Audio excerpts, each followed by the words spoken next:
Selamat pagi, Assalamualaikum warahmatullahi wabarakatuh.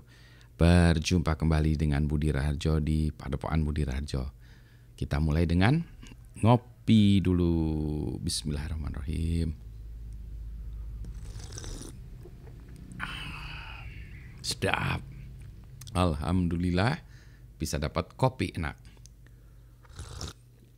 Mari kita bahas soal melanjutkan soal menulis makalah atau karya ilmiah, baik itu skripsi, tesis, disertasi, tugas akhir, makalah kelas, apapun namanya.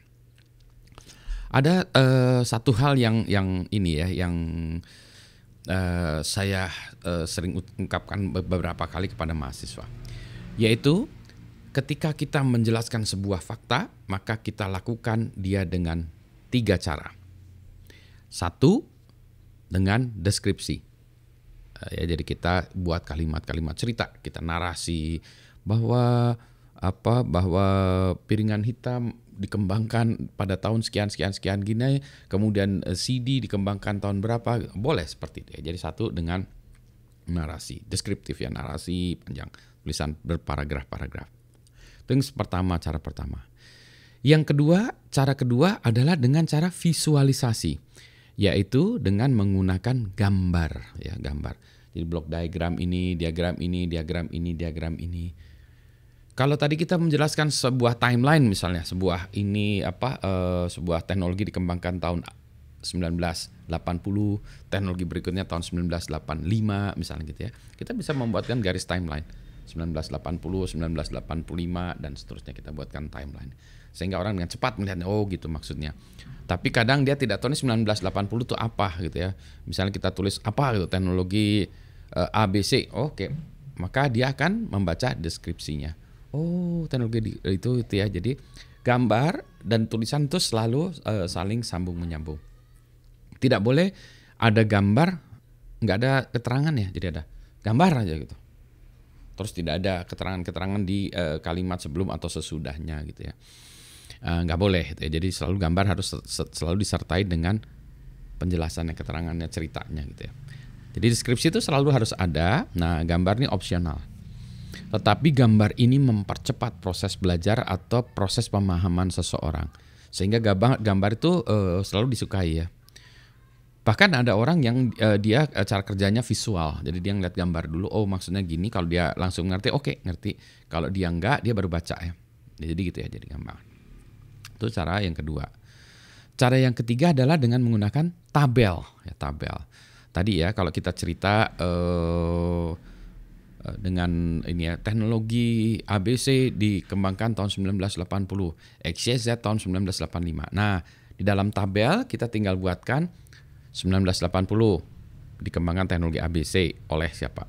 1985 dikembangkan teknologi XYZ oleh siapa? Jadi kita dengan cepat juga melihatnya tabel gitu ya.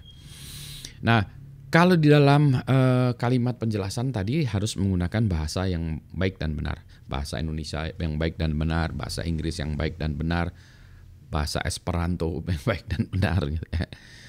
Kalau di dalam tabel kita tidak harus bahasa yang komplit gitu ya.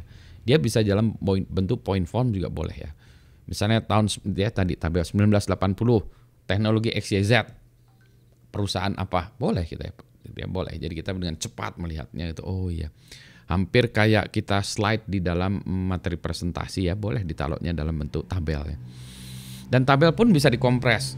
Kalau misalnya tadi ya spasinya kita 2 atau 1,5, maka di tabel pun bisa dibuatnya lebih 1 ya, dengan font yang mungkin lebih kecil juga ya, sehingga dengan cepat orang bisa itu. Kalau fontnya sama lebih bagus lagi ya, bisa kelihatan, karena kadang-kadang kalau kecil tuh susah bagi orang membacanya, kayak orang yang tua yang berkacamata kayak saya ini susah membaca kalau fontnya kecil ya. Tetapi kadang lebih enak melihatnya dalam bentuk yang kompres gitu ya, sehingga kita dengan satu lihat tabel kita sudah tahu faktanya gitu.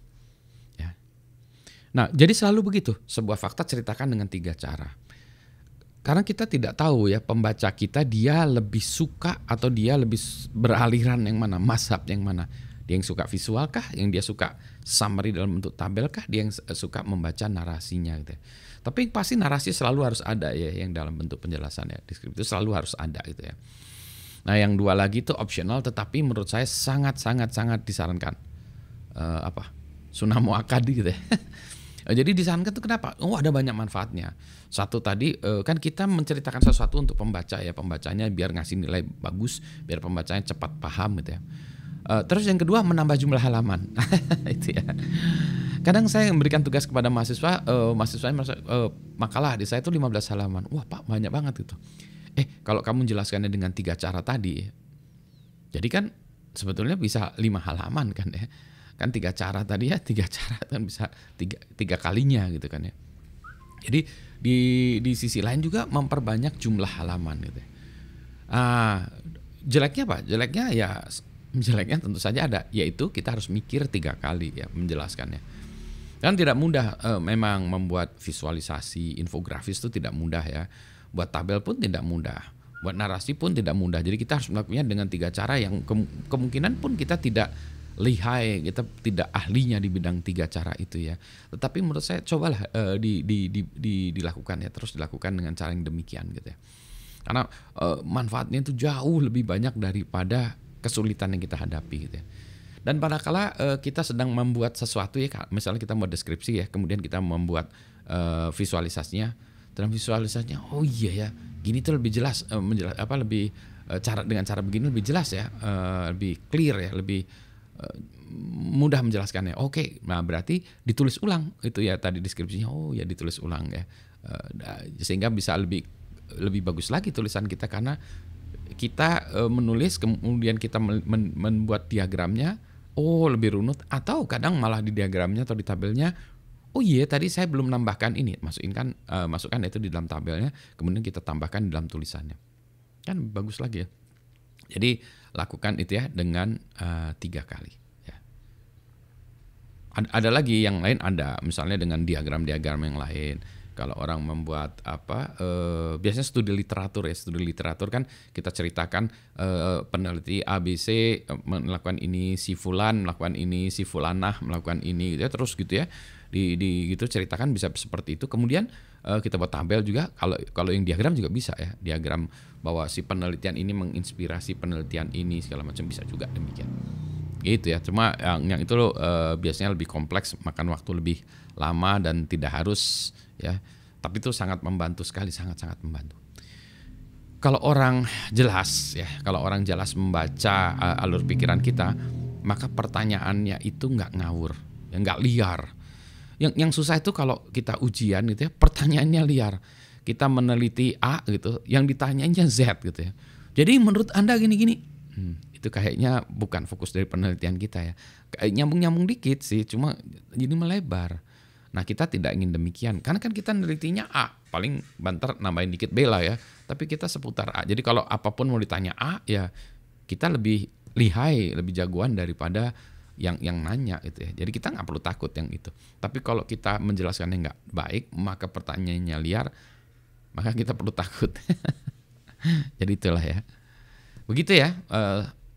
Semoga jelas menjelaskan dengan 3 cara. Saya mau meneruskan kopi dulu. Selamat pagi. Assalamualaikum warahmatullahi wabarakatuh. Semoga makalah Anda menjadi keren. Dan yang baca pun akan lebih senang.